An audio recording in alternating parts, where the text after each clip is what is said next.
Good evening. കേരളത്തിന്റെ മുഖ്യമന്ത്രി സ്ഥാനം ഇപ്പോൾ കോൺഗ്രസിന്റെ ഏറ്റവും വലിയ തലവേദനയായി മാറിയിരിക്കുകയാണ്. ഉജ്ജ്വല വിജയത്തിന്റെ അധികാര വടംവലിയിൽ മങ്ങി തുടങ്ങിയിരിക്കുന്നു എന്ന് വ്യക്തമാവുകയാണ്. ഡൽഹിയിലെ ഓരോ ചർച്ചയിലും പുതിയ സംശയങ്ങൾ മാത്രമാണ് ഉയർന്നു വരുന്നത്. KC വേണുഗോപാൽ ഔട്ടായാൽ അത് ഒരു അഭിമാന പ്രശ്നമാകും. VD സതീശൻ മുഖ്യമന്ത്രിയാകാതെ പോയാൽ പാർട്ടിക്കുള്ളിലെ അസംതൃപ്തി അണപൊട്ടി ഒഴുകും. അത് തുറന്ന പോരിലേക്ക് നീങ്ങും. രമേശ് ചെന്നിത്തല പുറത്തായാൽ അവഗണിക്കപ്പെട്ട നേതാവിൻ്റെ ഇരവാദം രാഷ്ട്രീയ കെണിയാകും.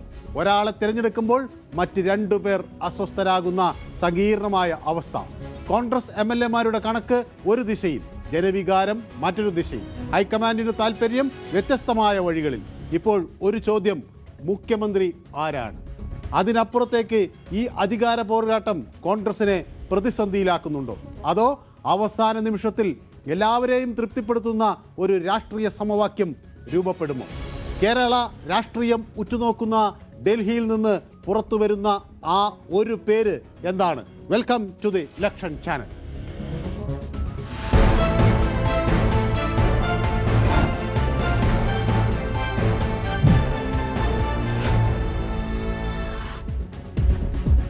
മുഖ്യമന്ത്രിയെ തീരുമാനിക്കാനുള്ള തർക്കം രൂക്ഷമായി തുടരുന്നതിനിടയിൽ ഇപ്പോൾ കൂടുതൽ വിപുലമായ ചർച്ചകൾക്ക് തയ്യാറാവുകയാണ് ഹൈക്കമാൻഡ്. തുടർ ചർച്ചകളുടെ ഭാഗമായി സംസ്ഥാനത്തെ മുതിർന്ന നേതാക്കളെ ഡൽഹിയിലേക്ക് വിളിപ്പിച്ചിരിക്കുകയാണ് കോൺഗ്രസ്.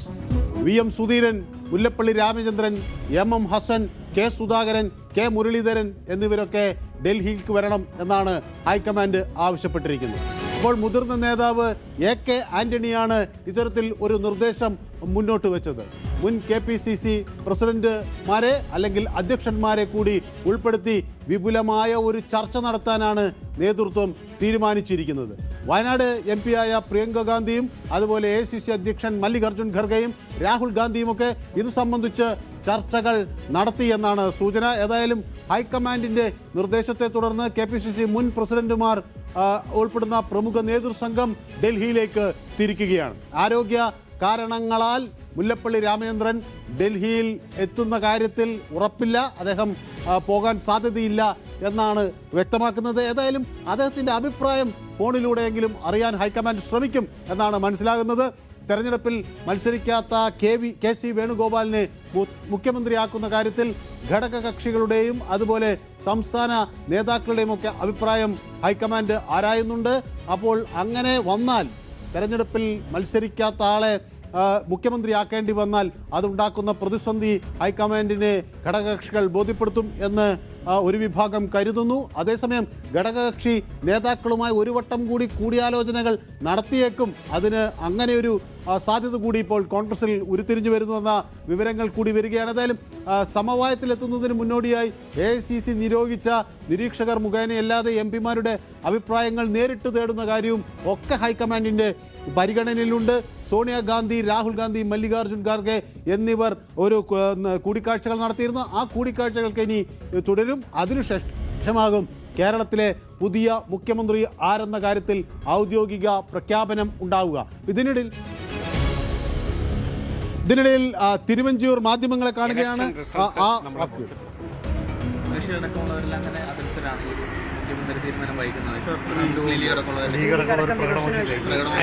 ഞാൻ അതിനെക്കുറിച്ചൊന്നും പറയുന്നില്ല. ഞാൻ എന്നിൽ നിക്ഷിപ്തമായ കാര്യം അതിൽ മാത്രം കേന്ദ്രീകരിച്ച് മറുപടി പറയാൻ ബാധ്യതപ്പെട്ട ആളാണ്. പക്ഷെ ഒരു കാര്യമുണ്ട്, ഞങ്ങളുടെ ഒരു കൃത്യമായ ഒരു മുന്നണിയാണ്. ആ മുന്നണിക്കകത്ത് എപ്പോഴും തീരുമാനം വന്നാൽ എല്ലാവരുമായി യോജിച്ചുള്ള തീരുമാനമാകാനാണ് സാധ്യത. പക്ഷേ ഞാൻ കടന്നു കയറിയൊരു അഭിപ്രായം പറയുന്നത് ശരിയല്ല. ഇത്രയും കാലം കേരളത്തിലെ ഐക്യജനാധിപത്യ മുന്നണി എത്രയോ പതിറ്റാണ്ടുകളായി നിൽക്കുന്ന ഒരു സംവിധാനമാണ്. ആ സംവിധാനത്തിൽ ഒരു അസംതൃപ്തി ഇല്ലാതെ കൊണ്ടുപോകും എന്നാണ് എൻ്റെ വിശ്വാസം.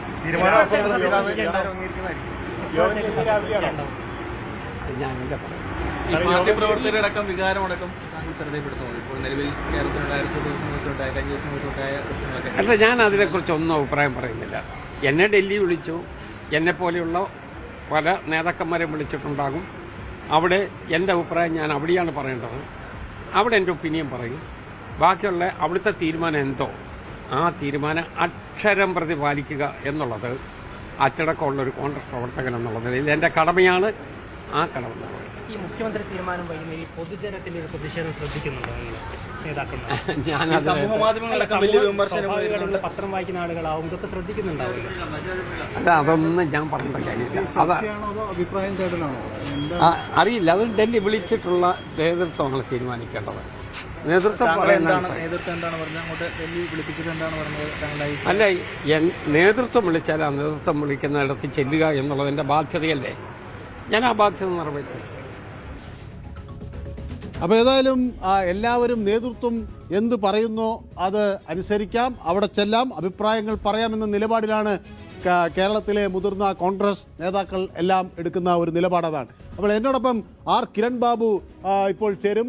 Kiran, good evening. ഡൽഹിയിലെ കാലാവസ്ഥയൊക്കെ വളരെ മനോഹരമായിരിക്കുന്നത് ഞാൻ വിചാരിക്കുന്നു. ചൂടുകൊണ്ട് കിരണ് അവിടെ നിൽക്കാൻ സാധിക്കുന്നുണ്ടാവില്ല എന്ന് കരുതുന്നു, അല്ലേ?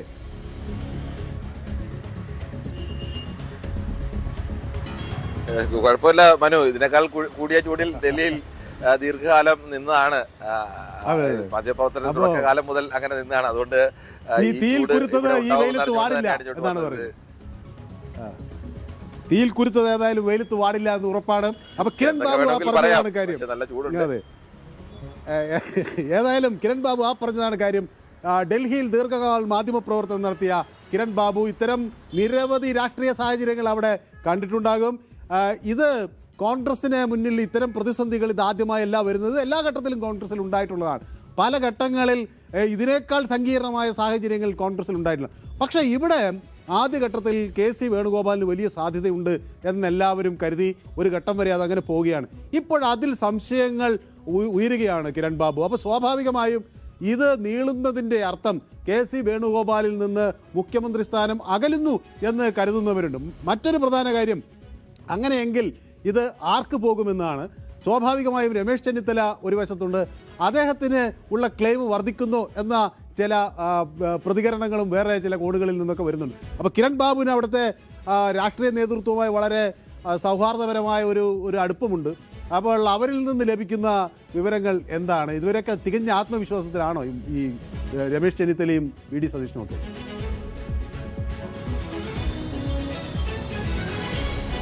മനു, മൂന്നുപേരും പ്രതീക്ഷയിലാണ്. പക്ഷെ മൂന്നുപേർക്കും ആ ആത്മവിശ്വാസം തങ്ങൾക്ക് തന്നെ ലഭിക്കുമെന്നൊരു ആത്മവിശ്വാസം ഇല്ല എന്ന് വേണം കരുതാൻ.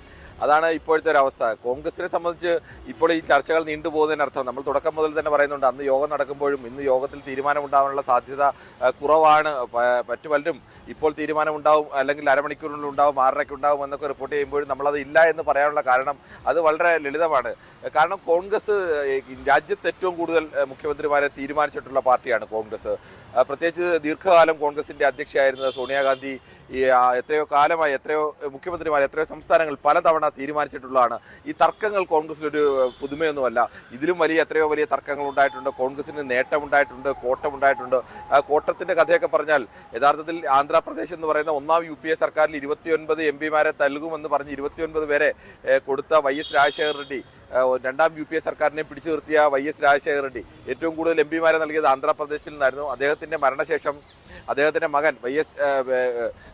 മകൻ ജഗൻമോഹൻ റെഡ്ഡിക്ക് മുഖ്യമന്ത്രി സ്ഥാനം വേണമെന്ന് ആവശ്യപ്പെട്ടുകൊണ്ട് അവിടെ അദ്ദേഹത്തെ മുഖ്യമന്ത്രിയാക്കണമെന്ന് ആവശ്യപ്പെട്ടുകൊണ്ട് ആന്ധ്രാപ്രദേശിൽ വലിയ റാലികളൊക്കെ സംഘടിപ്പിക്കുകയും സമ്മേളനങ്ങൾ സംഘടിപ്പിക്കുകയും വലിയ പ്രതിഷേധങ്ങൾ ഉയർത്തുകയും ഒക്കെ ചെയ്തു.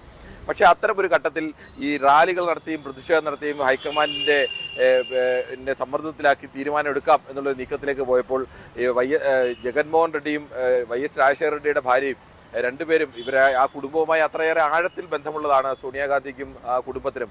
പക്ഷേ സോണിയാഗാന്ധിയെ കാണാൻ വേണ്ടി 4 ദിവസമാണ് ഡൽഹിയിൽ കാത്തിരിക്കേണ്ടി വന്നത്. ഈ 4 ദിവസവും അപ്പോയിൻമെൻറ്റ് പോലും കൊടുക്കാൻ തയ്യാറായില്ല. അങ്ങനെ ഒടുവിൽ അവസാനം അവർ മറ്റൊരു പാർട്ടിയായി പോവുകയും അവിടെ ആന്ധ്രാപ്രദേശിൽ നിന്ന് കോൺഗ്രസ് തന്നെ നിഷ്കാസിതമായി പോകുന്ന അവസ്ഥയൊക്കെ അന്ന് കിരൺകുമാർ റെഡ്ഡിയെ മുഖ്യമന്ത്രിയാക്കുകയും പിന്നീട് അവിടെ ഉണ്ടായ അവസ്ഥയൊക്കെ നമുക്കറിയാം. പിന്നീട് ഒരിക്കൽ പോലും ആന്ധ്രാപ്രദേശിൽ മടങ്ങി വരാനൊന്നും കഴിഞ്ഞിട്ടില്ല. സമാനമായ ഒട്ടേറെ സംഭവങ്ങൾ ഉണ്ടായിട്ടുണ്ട്. രാജസ്ഥാനെ സംബന്ധിച്ച് രാജസ്ഥാൻ PCC അധ്യക്ഷൻ എന്ന നിലയ്ക്ക് സച്ചിൻ പൈലറ്റ് ആയിരുന്നു അവിടുത്തെ തെരഞ്ഞെടുപ്പിനെ നയിച്ചത്. തെരഞ്ഞെടുപ്പിൽ വിജയിപ്പിച്ചതിൻ്റെ ഏറ്റവും പ്രധാനപ്പെട്ട അഗ്രസീവായി നിന്ന് നയിച്ചൊക്കെ ആൾ സച്ചിൻ പൈലറ്റ് തന്നെയായിരുന്നു. അന്ന് അശോക് ഗെഹ്ലോട്ട് ആയിരുന്നില്ല. അശോക് ഗെഹ്ലോട്ട് ഡൽഹി കേന്ദ്രീകരിച്ച് നിൽക്കായിരുന്നു. പക്ഷേ MLA മാരുടെ ഭൂരിപക്ഷം അന്ന് അശോക് ഗെഹ്ലോട്ടിനായിരുന്നു. ആ MLA മാരുടെ ഭൂരിപക്ഷത്തിൽ അടിസ്ഥാനത്തിലാണ് അവസാനം തീരുമാനമെടുത്തത്. അതും ഇതുപോലെ ദിവസങ്ങൾ നീണ്ട ചർച്ചകൾക്കൊക്കെ ഒടുവിലാണ് തീരുമാനമെടുത്തത്. മധ്യപ്രദേശിലും എങ്ങനെയാണ് ജ്യോതിരാദിത്യ സിന്ധ്യ മറ്റു പാർട്ടിയിലേക്ക് പോയതെന്നറിയാം. ജ്യോതിരാദിത്യ സിന്ധ്യ അങ്ങനെ മുഖ്യമന്ത്രി സ്ഥാനത്തിന് വേണ്ടി നിൽക്കുന്നു. അവിടെയും ഇതുപോലെ തർക്കങ്ങൾ ഉണ്ടാവുകയും ജ്യോതിരാദിത്യ സിന്ധ്യയ്ക്ക് അനുകൂലമായ ഒരു തീരുമാനമുണ്ടായില്ല. അവസാനം പാർട്ടി വിട്ട് തന്നെ പോകുന്ന അവസ്ഥയുണ്ടായി. ഹിമന്ത് ബിശ്വാസ് ശർമ്മ എങ്ങനെയാണ് ഇപ്പോൾ ഈ വടക്കുകിഴക്കൻ മേഖലയാകെ ഇപ്പോൾ ബംഗാളിലെ അടക്കം വിജയത്തിന് അദ്ദേഹത്തിന് നിർണായകമായ പങ്കുണ്ട്. അത്തരമൊരു വലിയ നേതാവായി വന്നത് അത് ഇതുപോലെ തന്നെയാണ്. ഹൈക്കമാൻഡിനെ വെല്ലുവിളിച്ചുകൊണ്ട് അദ്ദേഹം ഒരു നിലപാട് സ്വീകരിക്കുകയും ഒക്കെ ചെയ്ത ഒരു ഘട്ടത്തിൽ അദ്ദേഹത്തിന് അവസാനം ഇവിടെ അപ്പോയിൻമെൻറ്റ് ലഭിക്കുന്നില്ല. അവിടെ ആ സമയത്ത് കഥയാണ് എന്നോ യാഥാർത്ഥ്യമാണെന്നൊക്കെ ഇവരൊക്കെ പറയുന്നതാണ്. അമിത്ഷാ കാറ് വിട്ട് അദ്ദേഹത്തെ കയറ്റിക്കൊണ്ട് വന്നു എന്നൊക്കെയാണ് പറയുന്നത്. അദ്ദേഹത്തിന് വീട്ടിലേക്ക് കൊണ്ടുവന്നു, അവിടെ നിന്ന് ചർച്ച തുടങ്ങി. പിന്നീടാണ് അദ്ദേഹം BJP-യിലേക്ക് എത്തുന്നതെന്ന്. എന്തായാലും ഇങ്ങനെയൊക്കെയുള്ള ഒരുപാട് നഷ്ടങ്ങൾ ഉണ്ടായിട്ടുണ്ട്, ലാഭങ്ങളും ഉണ്ടായിട്ടുണ്ട്. ഹൈക്കമാൻഡ് അങ്ങനെ നിലപാടെടുക്കാൻ കാരണം ഒരു സംസ്ഥാനത്ത് ഇപ്പോൾ തന്നെ സംസ്ഥാനത്ത് വലിയ സതീശന് അനുകൂലമായി വലിയ തോതിൽ വികാരം ഉയരുന്നുണ്ടല്ലോ, അല്ലെങ്കിൽ ആ തരത്തിൽ സമ്മർദ്ദങ്ങൾ വരുന്നു. അത് തീരുമാനമെടുത്താൽ എന്താവുമെന്നുള്ള ചോദ്യത്തിന് വളരെ ലളിതമായ ഒരു ഉത്തരവാണ് ഒരു പ്രധാനപ്പെട്ട നേതാവ് നൽകിയത്. അങ്ങനെയാണെങ്കിൽ നാളെ കർണാടകയിൽ ഏറ്റവും കൂടുതൽ ആളുകളെ സംഘടിപ്പിക്കാൻ കഴിയുന്ന പാർട്ടിക്കുള്ളിൽ കേഡർമാരുടെ ഏറ്റവും കൂടുതൽ പിന്തുണയുള്ളയാൾ DK ശിവകുമാറാണ്. പാർട്ടിക്ക് പുറത്ത് വിശാലമായി ആ മുന്നണിയെ ജയിപ്പിക്കാൻ കഴിയണമെന്നുണ്ടെങ്കിൽ, കോൺഗ്രസിനെ ജയിപ്പിക്കാൻ കഴിയണമെന്നുണ്ടെങ്കിൽ സിദ്ധരാമയ്യെ പോലെ ഒരു നേതാവ് വേണം. രണ്ടുപേരും രണ്ട് തരത്തിലാണ്. പാർട്ടി മിഷണറി ചലിപ്പിക്കുന്നതും അവിടെ അതിന് പണം കൊടുത്താൽ ആൾ കൊടുത്താലും അതിനെ അർത്ഥം കൊടുത്താലും എല്ലാം നിർത്തുന്നത് DK ശിവകുമാറാണ്. പക്ഷേ DK ശിവകുമാറിനൊപ്പമല്ല കൂടുതൽ MLA-മാർ നിന്നത് സിദ്ധരാമയ്ക്കൊപ്പമാണ്. അവിടെയും തീരുമാനമെടുത്തപ്പോൾ DK ശിവകുമാർ പക്ഷമൊക്കെ പറഞ്ഞതാണ്. അദ്ദേഹം പറഞ്ഞിട്ടില്ല 2 വർഷം കഴിഞ്ഞാൽ അദ്ദേഹത്തിന് സ്ഥാനം കൊടുക്കുമെന്നൊക്കെ. കോൺഗ്രസ് ഹൈക്കമാൻഡ് അതിൻ്റെ ചരിത്രത്തിൽ ഇതുവരെയും 2 വർഷം ഒരാൾ മുഖ്യമന്ത്രി ആയിരിക്കട്ടെ, അതിനുശേഷം മറ്റൊരാൾ മുഖ്യമന്ത്രി ആവട്ടെ എന്ന് പറയാറില്ല. അടുത്ത അവസരം വരുമ്പോൾ താങ്കൾക്ക് പരിഗണന ഉണ്ടാവും, തീർച്ചയായും ഇപ്പോൾ തന്നെ വിട്ടുവീഴ്ചയ്ക്ക് പരിഗണന ഉണ്ടാവും എന്നുള്ള മട്ടിലാണ് അവരെപ്പോഴും മറുപടി നൽകുക. അല്ലാതെ കൃത്യമായി 2 കൊല്ലം കഴിഞ്ഞാൽ ഇന്നയാളെ മാറ്റി ഇന്നയാളെ വെക്കാം എന്നൊരു തീരുമാനം കോൺഗ്രസ് ഇതുവരെ എടുത്തിട്ടില്ല. ഇവിടെയും അങ്ങനെ തന്നെ. കേരളത്തിൻ്റെ അവസ്ഥ അവർക്ക് നോക്കുമ്പോൾ ആ തരത്തിലേക്കൊന്നും ഹൈക്കമാൻഡിനെ വെല്ലുവിളിച്ച് പാർട്ടി പിളർത്താനോ മറ്റിടത്തൊക്കെ പാർട്ടി പിളരുന്ന അവസ്ഥയടക്കം ഉണ്ടായി എന്ന് ആലോചിക്കണം. പാർട്ടി പിളർത്തിയ ഒരു വിഭാഗം MLA-മാരൊക്കെ പാർട്ടിയിൽ നിന്ന് പോയി പാർട്ടി തന്നെ ഇല്ലാതായി പോകുന്ന അവസ്ഥയൊക്കെ ഉണ്ടായി. അവിടെ ഒന്നും നമ്മളൊക്കെ റിപ്പോർട്ട് ചെയ്തിട്ടുള്ള ഒരു സംഭവമായിരിക്കാം. YSR ആന്ധ്രാപ്രദേശിൽ മുഴുവൻ നടന്നു, നമ്മളുമൊക്കെ കൂടെ അതിൻ്റെ ഒപ്പം നടന്നു. ആ വലിയ ആന്ധ്രാപ്രദേശ് മുഴുവൻ നടന്ന് പദയാത്ര നടത്തുകയാണ് അദ്ദേഹം. അവിടെ കോൺഗ്രസിൻ്റെ ഒരു തിരിച്ചുവരവ് അന്ന് നടത്തുകയൊക്കെ ചെയ്തത്. അതോടൊപ്പം തന്നെ കിരൺ സൂചിപ്പിച്ചതുപോലെ ഹിമന്ത ബിശ്വ ശർമ്മ അവിടെ ഗൗരവ് ഗൊഗോയുമായി വലിയ ഏറ്റുമുട്ടൽ നടത്തുന്ന ഒരു സാഹചര്യം ഉണ്ടായിരുന്നു. കർണാടകയിൽ ഇലക്ഷൻ കവർ ചെയ്യാൻ ഞാൻ അവിടെ കർണാടകയിൽ നിൽക്കുന്ന സമയത്ത് തന്നെയാണ് ഈ വലിയ തർക്കമുണ്ടാകുന്നത്. അന്ന് ഞങ്ങളൊക്കെ DK ശിവകുമാറിൻ്റെ വീട്ടിൽ കൂടിയ സമയത്ത് അവിടെ മാധ്യമപ്രവർത്തകരെല്ലാം കരുതിയത് ഒടുവിൽ ഹൈക്കമാൻഡിന് ഈ സമ്മർദ്ദത്തിന് മുന്നിൽ കീഴടങ്ങേണ്ടി വരുമെന്നാണ്. പക്ഷേ ഡൽഹിയിലേക്ക് പോയി അദ്ദേഹത്തിൻ്റെ കുടുംബക്ഷേത്രത്തിൽ എപ്പോഴും പൂജയൊക്കെ നടത്തിയാണ് DK പോകുന്നത്. പക്ഷേ മടങ്ങി വരുമ്പോൾ അദ്ദേഹം ഒടുവിൽ സോണിയാഗാന്ധി പറഞ്ഞത് അനുസരിക്കാൻ നിർവാഹമില്ലാതെ അദ്ദേഹം മടങ്ങി വന്നു. സോണിയാഗാന്ധി തന്നെയാണ് അദ്ദേഹത്തോട് പറഞ്ഞത്. അപ്പോൾ DK ഇവിടുന്ന് പോകുമ്പോൾ പറഞ്ഞിരുന്നു സോണിയാഗാന്ധി തനിക്കെതിരെ നിയമ നടപടികൾ BJP സർക്കാർ സ്വീകരിച്ചപ്പോൾ ആ ഘട്ടത്തിൽ തനിക്കൊപ്പം നിന്നിട്ടുള്ള ആളാണ്. അതുകൊണ്ട് വലിയ പ്രതീക്ഷകൾ ഉണ്ടാകും എന്ന് പറഞ്ഞിരുന്നു. പക്ഷേ അതിനപ്പുറത്തേക്ക് കിരൺ ഒരു സാഹചര്യമൊക്കെ നമ്മൾ കണ്ടതാണ്. പക്ഷേ അതിനപ്പുറത്തേക്ക് ഇപ്പോൾ ഈ കോൺഗ്രസിൻ്റെ പ്രശ്നങ്ങൾ ഒരു വലിയ കൂടുതൽ സങ്കീർണമാകുന്നതിന് ഒരു കാരണം ഇപ്പോൾ പ്രധാനമന്ത്രി നരേന്ദ്രമോദി തന്നെ പരിഹസിക്കുകയാണ് കോൺഗ്രസിനെ. നോക്കൂ, നിങ്ങൾക്ക് വലിയ നേട്ടമുണ്ടായിട്ടും, നിങ്ങൾക്ക് നിയമസഭാ തെരഞ്ഞെടുപ്പിൽ വലിയ നേട്ടമുണ്ടായിട്ടും പക്ഷേ ഒരു സർക്കാർ ഉണ്ടാക്കാൻ കഴിയുന്നില്ല എന്ന വലിയ പരിഹാസം നരേന്ദ്രമോദി നടത്തുമ്പോൾ കോൺഗ്രസിൻ്റെ കേരളത്തിലെ പ്രതിസന്ധി രാജ്യവ്യാപകമായി ചർച്ചയാവുകയാണ്.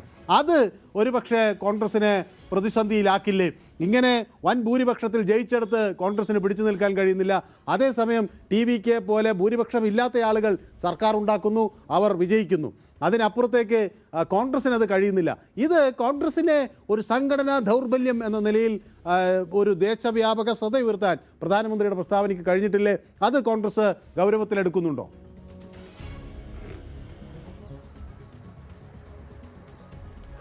മനു, അതൊരു പ്രധാനപ്പെട്ട വിഷയമാണ്. ഈ തീരുമാനങ്ങളെല്ലാം മുമ്പ് എടുത്തിരുന്നത് അന്ന് കോൺഗ്രസിൻ്റെ ശക്തി ആലോചിക്കണം. കോൺഗ്രസിന് അമ്മാതിരി ശക്തി ഇന്ത്യയിലാകമാനം ഉണ്ടായിരുന്നു. ഇന്ത്യയിലെ പ്രധാനപ്പെട്ട സംസ്ഥാനങ്ങളൊക്കെ ഭരിച്ചിരുന്ന ഇന്ത്യയിലെ 1ാം നമ്പർ പാർട്ടിയായിരുന്നു കോൺഗ്രസ്. അന്ന് കോൺഗ്രസിന് അങ്ങനെയൊക്കെ തീരുമാനമെടുക്കാൻ യാതൊരു മടിയുമില്ലായിരുന്നു, തീരുമാനമെടുത്ത്. പക്ഷേ അങ്ങനെയൊക്കെ തീരുമാനമെടുത്തതിൻ്റെ കൂടി ഫലമാണ് യഥാർത്ഥത്തിൽ കോൺഗ്രസ് ഇത്തരമൊരു അവസ്ഥയിലേക്ക് പോയത് എന്നതുകൂടി ആലോചിക്കണം. അത്തരം തീരുമാനങ്ങളൊക്കെ ഹൈക്കമാൻഡിനെ ആരൊക്കെ വെല്ലുവിളിച്ചിട്ടുണ്ടോ? കെ കരുണാകരനെ പോലെ ഒരു നേതാവ് ഹൈക്കമാൻഡിനെ വെല്ലുവിളിക്കുന്ന ഘട്ടമുണ്ടായപ്പോൾ ആ കരുണാകരനെ നിഷ്കരണം തള്ളിക്കളയാൻ ഒരു കാലത്ത് കെ കരുണാകരൻ പറയുന്നതായിരുന്നു, പണ്ടൊക്കെ കോൺഗ്രസിന്റെ രീതി എന്ന് പറഞ്ഞാൽ പ്രാദേശികമായ ഒരു നേതാവ്, ആ നേതാവിന് പൂർണ്ണമായി എല്ലാ സ്വാതന്ത്ര്യവും കൊടുക്കുക, അയാളുടെ സ്വാതന്ത്ര്യത്തിന് സ്ഥാനാർത്ഥികളെ നിശ്ചയിക്കുക, അയാളുടെ രീതി അനുസരിച്ച് പോകുക, അതിനെല്ലാം അംഗീകരിച്ചുകൊണ്ട് പോകുക. പക്ഷേ എപ്പോഴെങ്കിലും അയാൾ ഹൈക്കമാൻഡിനെ വെല്ലുവിളിക്കുന്ന ഘട്ടം വന്നാൽ പൂർണ്ണമായി അവരെ തള്ളിക്കളയുക. അത്തരമൊരു നിലപാടാണ് കരുണാകരനൊക്കെ പാർട്ടിക്ക് പുറത്തു പോകേണ്ട ഒരു അവസ്ഥ ഒന്ന് ആലോചിച്ച് നോക്കൂ. ഒരു കാലത്ത് ഇന്ത്യൻ പ്രധാനമന്ത്രിയെ നിശ്ചയിച്ച ആളാണ് കെ കരുണാകരൻ. കരുണാകരന്റെ ഇടപെടലൊക്കെ അതിൽ ഏറ്റവും നിർണായകമായിരുന്നു നരസിംഹറാവുവിനെ. അതേ നരസിംഹറാവു തന്നെ അദ്ദേഹത്തിനെതിരെ നിൽക്കുന്ന അവസ്ഥയും ഒക്കെ ഉണ്ടായി. കോൺഗ്രസ് ഹൈക്കമാൻഡിന്റെ എല്ലാ കാലത്തെയും രീതി അങ്ങനെയാണ്. ഹൈക്കമാൻഡിനെ വെല്ലുവിളിക്കാൻ നിന്നാൽ അവിടെ നഷ്ടങ്ങൾ നോക്കാതെ അതിനെതിരെ നിലപാട് സ്വീകരിക്കും. പക്ഷേ ഇപ്പോൾ കേരളത്തിന്റെ ഒരു ഘടകത്തിൽ ഇന്ത്യയിലാകമാനം ഇന്നിപ്പോൾ കോൺഗ്രസ് പിടിച്ചു നിൽക്കുന്നത് കേരളത്തിന്റെ ഒരു ശക്തി കൊണ്ടുകൂടിയാണ്. കേരളം ഒരു നിർണായകമായ സംസ്ഥാനമാണ്. 20 ലോക്സഭാംഗങ്ങൾ മാത്രമേ ഉള്ളൂവെങ്കിലും കോൺഗ്രസിനെ സംബന്ധിച്ച് ആ 20 ഇപ്പോൾ വളരെ വലുതാണ്. മുൻകാലങ്ങളിലെ പോലെ 40 സീറ്റുണ്ടായിരുന്ന ആന്ധ്രാപ്രദേശോ അല്ലെങ്കിൽ ബീഹാറോ ഒന്നും കോൺഗ്രസിന് വലിയ സംസ്ഥാനങ്ങളൊന്നും തന്നെ ഇല്ല. UP ഒക്കെ ഒരു കാലത്ത് ഉണ്ടായിരുന്നതാണ്. അങ്ങനെ അത്തരം ഒരു സംസ്ഥാനങ്ങളും വലിയ സംസ്ഥാനങ്ങളിൽ എവിടെയില്ല. മഹാരാഷ്ട്രയാണ് 48 സീറ്റുള്ളത്. അവിടെയും കോൺഗ്രസിന് അങ്ങനെ പ്രത്യേകിച്ച് വലിയ റോളൊന്നുമില്ല. 26 സീറ്റുള്ള കർണാടകയിലോ അല്ലെങ്കിൽ 20 സീറ്റുള്ള കേരളത്തിലോ ഒക്കെയാണ് കോൺഗ്രസിന്റെ ശക്തി കേന്ദ്രങ്ങളായി നിൽക്കുന്നതൊക്കെയും. അങ്ങനെ ഒരു സ്ഥലത്ത് ഇപ്പോൾ ഒരു തീരുമാനമെടുത്ത് ആ തീരുമാനത്തിന്റെ ഫലമായി കോൺഗ്രസ് പാർട്ടിക്ക് വലിയ തിരിച്ചടി ഉണ്ടായിക്കഴിഞ്ഞാൽ അത് വല്ലാത്ത ഒരു തകർച്ചയിലേക്ക് പോകും. എന്ന് മാത്രമല്ല, പ്രിയങ്ക ഗാന്ധിയും രാഹുൽ ഗാന്ധിയും ഒക്കെ കേരളത്തിലേക്ക് എത്തുമ്പോൾ അവരെ വലിയ ഭൂരിപക്ഷത്തിൽ വിജയിപ്പിച്ച ഒരു നാട് കൂടിയാണ് കേരളം. അപ്പോൾ കേരളത്തിന് കോൺഗ്രസ്സുകാരോട് കോൺഗ്രസിന്റെ അധ്യക്ഷയും ഒരു തീരുമാനമെടുക്കുമ്പോൾ അക്കാര്യത്തിൽ അവർക്കൊരു വിശ്വാസമുണ്ട്. ആ വിശ്വാസത്തിന്റെ ഫലമാണ് ഇവർക്ക് ലഭിച്ച വലിയ ഭൂരിപക്ഷമൊക്കെ തന്നെ. അപ്പോൾ ആ ഭൂരിപക്ഷമൊക്കെ നൽകിയ ഒരു നാടിന്റെ വിശ്വാസത്തെ തച്ചു തകർത്തുകൊണ്ട് അല്ലെങ്കിൽ ആ വിശ്വാസം നഷ്ടപ്പെടുന്ന രീതിയിലേക്ക് ഒരു തീരുമാനമെടുക്കാൻ ഒരു കാരണവശാലും കോൺഗ്രസ് ഹൈക്കമാൻഡ് ആഗ്രഹിക്കുന്നില്ല. അതും ഇതിൽ കോൺഗ്രസ് വളരെ വിപുലമായ ചർച്ചകൾക്ക് ശേഷമായിരിക്കാം ഒരു തീരുമാനമെടുക്കുന്നത്. എല്ലാ കാര്യങ്ങളും അവർ പരിശോധിക്കുന്നു എന്നത് ഒരുപക്ഷെ രാഷ്ട്രീയത്തിൻ്റെ ജനാധിപത്യത്തിൻ്റെ സൗന്ദര്യമാണ് എന്ന് വിശദീകരിക്കുന്നവർക്ക് അങ്ങനെയും ചെയ്യാം. ഏതായാലും പക്ഷേ കേരളത്തിലെ മുഖ്യമന്ത്രി നിർണയം ഇങ്ങനെ നീളുന്നതിൽ നരേന്ദ്രമോദി വലിയ പരിഹാസവുമായി രംഗത്തെത്തുന്നു. ഭൂരിപക്ഷം ലഭിച്ചിട്ടും സർക്കാർ ഉണ്ടാക്കാൻ കഴിയുന്നില്ല. മുഖ്യമന്ത്രി പദം 2 വർഷം വെച്ചോ 5 വർഷത്തേക്ക് 5 മുഖ്യമന്ത്രിമാരെ വെച്ചോ അങ്ങനെ എന്തെങ്കിലുമൊക്കെ തരത്തിൽ ഒരു ഫോർമുല ഉണ്ടാക്കി തർക്കം തീർക്കണമെന്നൊക്കെ നരേന്ദ്രമോദി ഉപദേശിക്കുകയാണ്. രാജസ്ഥാനിലും ഛത്തീസ്ഗഡിലും കർണാടകയിലും കണ്ട അതേ കാര്യമാണ് കേരളത്തിൽ എന്നൊക്കെ അദ്ദേഹം പറയുമ്പോൾ ഇവിടുത്തെ ഈ തർക്കം ദേശവ്യാപകമായി തന്നെ ചർച്ചയാവുകയാണ്. അതോടൊപ്പം തന്നെ കോൺഗ്രസിലെ നേതാക്കളും ഈ കാര്യം സമ്മതിക്കുന്നുണ്ട്. മുഖ്യമന്ത്രി പ്രഖ്യാപനം വൈകുന്നത് ജനങ്ങളെ ബുദ്ധിമുട്ടിച്ചിട്ടുണ്ടെന്നാണ് കെ മുരളീധരൻ നേരത്തെ പറഞ്ഞത്. ആ പ്രതികരണം നമുക്ക് കേൾക്കാം. കുറച്ച് താമസം ഉണ്ടായിട്ടുണ്ട്, അതിൽ ജനങ്ങൾക്ക് അസ്വസ്ഥതയുണ്ട്. പക്ഷേ ഒരു ഗവൺമെന്റ് രൂപീകരിച്ച് പ്രവർത്തനം തുടങ്ങിക്കഴിഞ്ഞാൽ അതിനെയൊക്കെ മറികടക്കാൻ കഴിയും. എന്താണെങ്കിലും തീരുമാനം ഹൈക്കമാൻഡാണ് എടുക്കേണ്ടത്. എല്ലാ കാര്യങ്ങളും അവിടെ പറഞ്ഞു കഴിഞ്ഞു. ഇനി ഹൈക്കമാൻഡ് തീരുമാനം എടുത്ത് ഇങ്ങോട്ട് അറിയിക്കും. ഞാൻ എന്റെ അഭിപ്രായം പറഞ്ഞു കഴിഞ്ഞല്ലോ. ഇനി പ്രത്യേകിച്ച് എന്റെ കേൾക്കേണ്ട ആവശ്യമില്ല. ഞാൻ എന്റെ അഭിപ്രായം പറഞ്ഞു കഴിഞ്ഞു. അതവിടെ റെക്കോർഡ് ചെയ്തിട്ടുമുണ്ട്. അതുകൊണ്ട് ഇനി പ്രത്യേകിച്ച് എന്നോട് ചോദിക്കേണ്ട ആവശ്യമില്ല. എന്നാൽ ചിലപ്പോൾ മുൻ പ്രസിഡന്റുമാർ ചോദിക്കുമെന്ന് എനിക്കറിയില്ല. എന്നോട് പ്രത്യേകിച്ച് ചോദിക്കേണ്ട ആവശ്യം. ഓക്കെ, അപ്പോൾ മുഖ്യമന്ത്രി പ്രഖ്യാപനം ഉടൻ ഉണ്ടാകുമെന്ന പ്രതീക്ഷയിലാണ് രമേശ് ചെന്നിത്തല. ചർച്ചകൾ കഴിഞ്ഞു, പറയാനുള്ളതൊക്കെ പറഞ്ഞു, എല്ലാം ഹൈക്കമാൻഡിനെ അറിയിച്ചിട്ടുണ്ട്. അപ്പോൾ ഉടൻ പ്രഖ്യാപനമുണ്ട് എന്ന് പ്രതീക്ഷിക്കുകയാണ് രമേശ് ചെന്നിത്തല. ഞങ്ങൾക്ക് പറയാനുള്ള കാര്യങ്ങളൊക്കെ കോൺഗ്രസ് ഹൈക്കമാൻഡ് കേട്ടു. തീരുമാനം അവിടുന്ന് വരണം. ആ തീരുമാനം നമ്മൾ കാത്തിരിക്കുകയാണ്. ആ തീരുമാനം എന്തായാലും അത് എല്ലാവരും ചേർന്ന് നടപ്പാക്കും. ഇനിയും ചർച്ചയുടെ ആവശ്യമില്ല, ചർച്ചയെല്ലാം കഴിഞ്ഞു. ഇല്ല, വലിയ താമസം ഉണ്ടാകുമെന്ന് തോന്നുന്നില്ല. ഇല്ല, എല്ലാ ചർച്ചയും കഴിഞ്ഞല്ലോ. ഇനിയിപ്പോൾ ചർച്ചയുടെ ആവശ്യമില്ല, എല്ലാ ചർച്ചകളും കഴിഞ്ഞതാണ്. ഇനിയിപ്പം കോൺഗ്രസ് ഹൈക്കമാൻഡ് ഒരു തീരുമാനമെടുക്കണം. അത് അവരെടുക്കുന്ന ഏത് തീരുമാനവും ഞങ്ങളെല്ലാവരും അംഗീകരിക്കും. അപ്പോൾ ഈ വിഷയത്തിൽ നിന്ന് നമുക്ക് ഇനി തമിഴ്നാട്ടിലേക്കും ആസാമിലേക്കും ഒക്കെ പോകേണ്ടതുണ്ട്. അവിടെ നിന്നുള്ള കൂടുതൽ വിവരങ്ങളുണ്ട് തെരഞ്ഞെടുപ്പുമായി ബന്ധപ്പെട്ട്, അതൊക്കെ പങ്കുവെക്കാം. പക്ഷേ ഒരു ചെറിയ ഇടവേളയ്ക്ക് ശേഷം പെട്ടെന്ന് മടങ്ങി വരാം. Short break.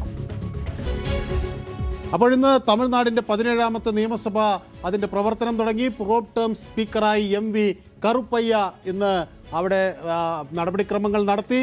അംഗങ്ങളെ ക്ഷണിച്ചു. 100-ലധികം അംഗങ്ങൾ ഇന്ന് സത്യപ്രതിജ്ഞ ചെയ്തു. മുഖ്യമന്ത്രി ജോസഫ് വിജയ്, മന്ത്രിസഭാ അംഗങ്ങൾ, പ്രതിപക്ഷ നേതാവ് ഉദയനിധി സ്റ്റാലിൻ, മുൻ മുഖ്യമന്ത്രിമാരായ എടപ്പാടി കെ പളനിസ്വാമി, ഒ പന്നീർസെൽവം അവരൊക്കെ ഇന്ന് സത്യപ്രതിജ്ഞ ചെയ്തു. പ്രമുഖ അംഗങ്ങളായ പ്രേംലത, വിജയകാന്ത്, സൗമ്യ, അൻപുമണി അവരുടെ സഖ്യത്തിലെ നേതാക്കൾ ഒക്കെ ഇന്ന് സത്യപ്രതിജ്ഞ ചെയ്തു.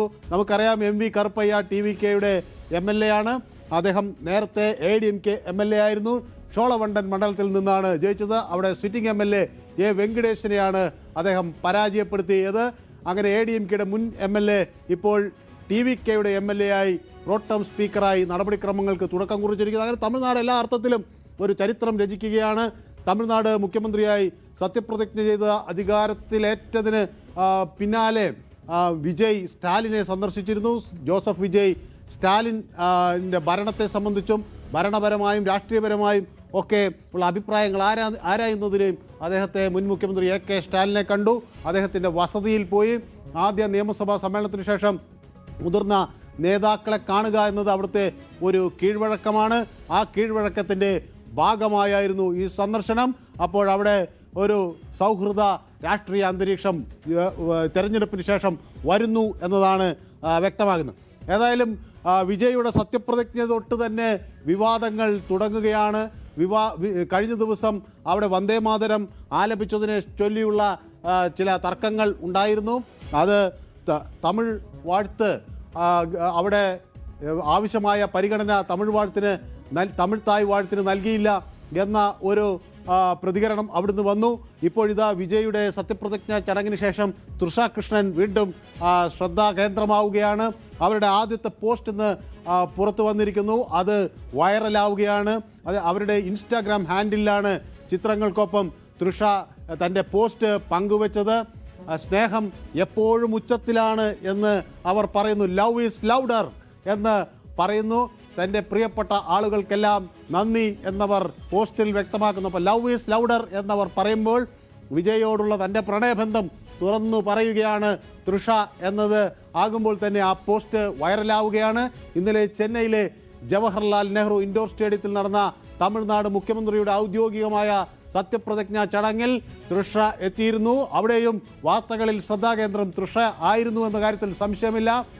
എന്നാൽ തൻ്റെ സോഷ്യൽ മീഡിയ അക്കൗണ്ടിൽ ഇങ്ങനെ തൃഷ ഇത് പങ്കിടുമ്പോൾ അത് അവരുടെ ബന്ധത്തെ സംബന്ധിച്ചുള്ള ആ കിംവദന്തികൾക്കൊക്കെ ഒരു തടയാകാം. ഒരു പക്ഷേ അത് ഒരു പുതിയ തുറന്നു പറച്ചിലാകാം. ഏതായാലും 2025 ഇത്തരം കിംവദന്തികളൊക്കെ ആരംഭിച്ചത്. വിജയുടെ ഭാര്യ സംഗീത സ്വർലിംഗത്തിന് ആണ് അവർ ഒരു വിവാഹമോചനവുമായി രംഗത്ത് വന്നതോടുകൂടിയാണ് ഇത്തരം റിപ്പോർട്ടുകളൊക്കെ പുറത്തു വന്നത്. അതിനെ ചൊല്ലി ഈ നടിയുമായുള്ള ബന്ധം വലിയ തോതിൽ ചർച്ചയാവുകയൊക്കെ ചെയ്തിരുന്നു. അത് ഗോസിപ്പ് കോളങ്ങളിൽ നിറഞ്ഞിരുന്നു. ഏതായാലും അവർ അന്ന് അതിനെ സംബന്ധിച്ചുള്ള ഒരു ഔദ്യോഗിക പ്രതികരണമൊന്നും വന്നില്ല. പക്ഷേ ഇപ്പോഴിതാ ഏറ്റവും ഒടുവിൽ ആ വിഷയങ്ങൾ കൂടുതൽ ചർച്ചയാകുന്നു. മറ്റൊരു വിവാദം ഇന്ന് തമിഴ്നാട്ടിൽ പൊട്ടിപ്പുറപ്പെട്ടിട്ടുള്ളത് അവിടെ പ്രശസ്ത എഴുത്തുകാരനും തിരക്കഥാകൃത്തുമായിട്ടൊക്കെ ആയിട്ടുള്ള മനു ജോസഫാണ് ഇന്ന് ഒരു വിവാദത്തിന് തിരികൊളുത്തിയിരിക്കുന്നത്. ഇന്നലെ വിജയ് തൻ്റെ സത്യപ്രതിജ്ഞ ചടങ്ങിൽ ഒരു കാര്യം പറഞ്ഞിരുന്നു. കുട്ടിക്കാലത്തൊക്കെ താൻ ദാരിദ്ര്യം അനുഭവിച്ചിരുന്നു എന്ന്.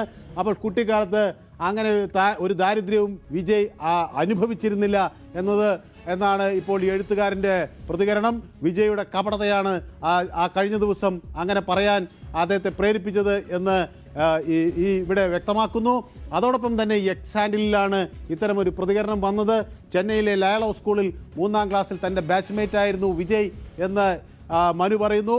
കൂടുതൽ തന്നെ തമിഴ് സൂപ്പർ സ്റ്റാറിനെ തനിക്ക് കൂടുതലായി അടുത്ത് അറിയാം എന്നാണ് മനു ജോസഫ് പറയുന്നത്. തമിഴ്നാട് മുഖ്യമന്ത്രിയായി ശേഷമുള്ള വിജയുടെ പ്രസംഗത്തിൽ ദാരിദ്ര്യത്തിലാണ് വളർന്നതെന്ന് പറഞ്ഞിരുന്നു. വിശപ്പെന്താണ് എന്നറിയാമെന്ന് ഒക്കെ വിജയ് പറഞ്ഞിരുന്നു. എന്നാൽ ലയളോ സ്കൂളിൽ 3ാം ക്ലാസ്സിൽ സഹപാഠിയായിരുന്ന സമയത്ത് വിജയെ തനിക്കറിയാം. അതുകൊണ്ട് മനു ജോസഫ് പറയുന്നത്, വിജയ് പറയുന്നത് അസംബന്ധമാണ്. മകനെ ഒരു സിനിമയിൽ ഒരു കരിയറിനായി സജ്ജമാക്കിയ ഒരു ചലച്ചിത്ര നിർമ്മാതാവായിരുന്നു അദ്ദേഹത്തിൻ്റെ അച്ഛൻ എന്ന് സഹപാഠി പറയുന്നു. വിജയുടെ പിതാവും മുതിർന്ന ചലച്ചിത്ര നിർമ്മാതാവുമായ S. ചന്ദ്രശേഖരനെ ചൂണ്ടിക്കാണിച്ചുകൊണ്ട് ജോസഫ് എഴുതുന്നു. അതോടൊപ്പം തന്നെ മിക്ക ചലച്ചിത്ര പ്രവർത്തകരെ പോലെയും അദ്ദേഹത്തിൻ്റെ അച്ഛനും ചിലപ്പോഴൊക്കെ സാമ്പത്തിക ബുദ്ധിമുട്ടുകൾ വരാനൊക്കെ സാധ്യതയുണ്ട്. പക്ഷേ അത് തമിഴ്നാട്ടിലെ ദാരിദ്ര്യവുമായി അതിനെ തുലനം ചെയ്യാൻ പാടില്ല എന്ന് അദ്ദേഹം പറയുന്നു. കാരണം ചില സമ്പന്നന്മാർ അവർക്ക് ചില ഘട്ടങ്ങളിൽ സാമ്പത്തിക പ്രതിസന്ധികൾ വരും. അത് അവർ ഒരുപക്ഷെ സുഹൃത്തുക്കളുണ്ട്, അവർക്കതിനുമായുള്ള ബന്ധങ്ങളുണ്ട്, അവർക്ക് അതിജീവിക്കാൻ കഴിയും. അതുപോലെയല്ല യഥാർത്ഥത്തിൽ തെരുവിൽ ദരിദ്രനായി ജനിച്ച് ജീവിച്ച് മരിക്കുന്ന ഒരാളുടെ കാര്യം എന്ന കൂടിയാണ് അവിടെ ചൂണ്ടിക്കാണിക്കുന്നത്. അപ്പോൾ ദാരിദ്ര്യത്തിൽ നിന്ന് മുക്തരാകുന്നു എന്ന താൻ വന്നു എന്നൊക്കെ പറയുന്നത് വലിയ ആശയക്കുഴപ്പം ഉണ്ടാക്കുന്നു എന്നാണ് ഈ വിജയുടെ സഹപാഠിയുടെ ഒരു നിലപാട്. ഏതായാലും 1974 വിജയ് ജനിക്കുന്നത്. അപ്പോൾ ആ ജനിക്കുന്നത് വരെ വിജയുടെ പിതാവ് ഒരു അസിസ്റ്റന്റ് ഡയറക്ടറായിരുന്നു. 78 അദ്ദേഹം ഒരു സംവിധായകനായി. 84 തൻ്റെ പിതാവിൻ്റെ ആക്ഷൻ ക്രൈം ചിത്രമായ വെട്രിയിൽ ബാലതാരമായി വിജയ് അരങ്ങേറ്റം കുറിച്ചു. 92 അവിടെ പുറത്തിറങ്ങിയ നാളെ തീർപ്പിൽ വിജയ് നായകനായി എത്തി. അങ്ങനെ ആ കഥയൊക്കെ അവിടെ അദ്ദേഹം പറയുമ്പോൾ അതൊരു ബാലതാരമായി അഭിനയിച്ച് പിന്നീട് ഒരു ബോക്സ് ഓഫീസ് വിജയമായി മാറുന്ന കാലഘട്ടത്തിൽ വരെ അങ്ങനെ വലിയ ഒരു ദാരിദ്ര്യം എന്തെന്നറിയാനുള്ള ഒരു സാഹചര്യം അദ്ദേഹത്തിന് ഉണ്ടായിട്ടില്ല എന്ന് പറയുകയും ചെയ്യുന്നു. അപ്പോൾ ഈ വിജയുടെ അവകാശവാദം വലിയ തോതിൽ ചർച്ചയാകുന്നു. അപ്പോൾ വിജയ്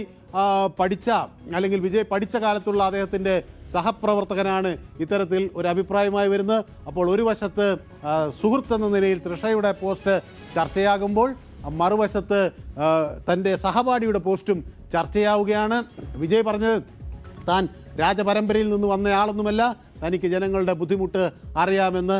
പക്ഷേ അത് ഒരു സിനിമ സ്റ്റൈൽ ഡയലോഗ് മാത്രമാണെന്ന തരത്തിലേക്ക് ഉള്ള വിവാദങ്ങളും വരികയാണ്. ഏതായാലും ഇതൊക്കെ തമിഴ്നാടിൻ്റെ രാഷ്ട്രീയത്തെ കൂടുതൽ കലുഷിതമാക്കുകയാണ്. വരാനിരിക്കുന്ന ദിനങ്ങളിൽ വിജയ്ക്ക് ഇനിയും കൂടുതൽ പ്രതിസന്ധികൾ നേരിടേണ്ടി വരും. ഒപ്പം തന്നെ പിന്തുണയ്ക്കുന്നവരുടെ എണ്ണവും വർദ്ധിക്കുമെന്ന കാര്യത്തിൽ സംശയമില്ല. ഏതായാലും നാളെയും ഈ തെരഞ്ഞെടുപ്പുമായി അനുബന്ധപ്പെട്ടുകൊണ്ടുള്ള ചിത്രങ്ങൾ കൂടുതൽ പ്രേക്ഷകർക്ക് മുന്നിലെത്തിക്കാൻ ഇലക്ഷൻ ചാനൽ ഉണ്ടാകും. ഇന്നത്തേക്ക് വിട. Good bye, good night.